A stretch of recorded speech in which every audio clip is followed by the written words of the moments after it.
मित्रांनो, शाळा, शिक्षक व विद्यार्थ्यांसाठी आत्ताच्या क्षणाची अतिशय महत्त्वाची व सर्वात मोठी अशी बातमी आहे. कारण की शैक्षणिक वर्ष 2022-23 संदर्भाने शिक्षण विभागाने अतिशय महत्त्वाचे व मोठे असे निर्णय घेतलेले आहेत आणि ग्रामीण व शहरी दोन्ही भागातील शाळांना हे बंधनकारक असणार आहेत.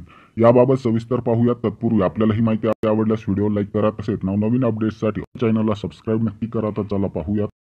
कोरोनाच्या संकटातून बाहेर पडताना 2 वर्षानंतर पहिल्यांदाच 13 जून रोजी ऑफलाईन शाळा सुरू होणार आहेत. कोरोनामुळे शाळा बंद राहिल्याचा परिणाम विद्यार्थ्यांच्या गुणवत्तेवर झाला आहे. त्यामुळे शाळा सुरू झाल्यानंतर पहिल्या महिन्यात पुस्तकी शिक्षणाला सुरुवात न करता कोरोना संबंधीचे नियम, स्वच्छता, सदृढ आरोग्य आणि विद्यार्थ्यांच्या बौद्धिक क्षमता विकसित करण्यावर भर द्यावा लागणार आहे.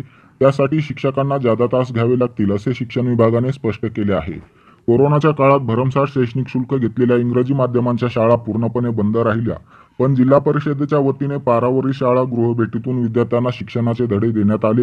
तरी देखील ज्या मुलांकडे अँड्रॉइड मोबाईल नव्हते ते विद्यार्थी शिक्षणात मागे राहिल्याचे चित्र आहे. वर्षानुवर्षे ऑफलाईन शिक्षण घेणाऱ्या मुलांना ऑनलाईन शिक्षण समजले नाही. पालकांचा इंग्रजी शाळांकडील कल आता कमी झाला असून सेमी इंग्रजी माध्यमांकडे पालकांचा ओढा वाढला आहे. तर दुसरीकडे मराठी शाळांमधील पटसंख्याही वाढली आहे. पण ज्या विद्यार्थ्यांच्या मागील इयत्तेमधील सर्व क्षमता विकसित झाल्या नाहीत त्यांच्यासाठी शिक्षकांना जादा तास घ्यावे लागतील, अशी माहिती प्राथमिक शिक्षण विभागाने दिली. तर शहरी ग्रामीणमधील सर्व शाळांसाठी तो निकष बंधनकारक राहील, असेही अधिकाऱ्यांनी यावेळी स्पष्ट केले.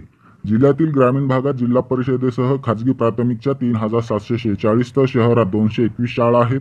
त्या अंतर्गत 1ली ते 8वीच्या वर्गात 3 लाख विद्यार्थी शिक्षण घेतात. शाळाबाह्य मुले कमी व्हावेत, पालकांचा ओढा जिल्हा परिषद व महापालिकेच्या शाळांमध्ये वाढावा, यासाठी शिक्षकांना अतिरिक्त काम करावे लागेल, असेही महापालिकेचे प्रशासनाधिकारी तथा उपशिक्षणाधिकारी संजय जावीर यांनी स्पष्ट केले.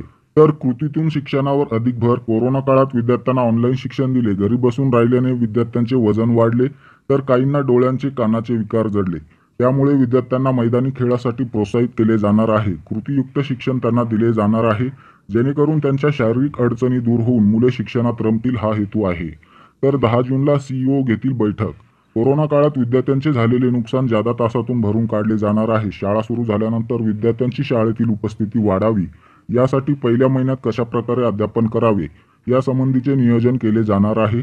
त्यासाठी 10 जूनच्या दरम्यान जिल्हा परिषदेचे मुख्य कार्यकारी अधिकारी दिलीप स्वामी, शिक्षणाधिकारी डॉ. किरण लोहार यांच्या अध्यक्षतेखाली जिल्ह्यातील सर्व गट शिक्षणाधिकारी, विस्तार अधिकारी, केंद्रप्रमुखांची बैठक होणार आहे. त्यावेळी जिल्हा प्रशिक्षण व संशोधनचे अधिकारी देखील उपस्थित राहतील.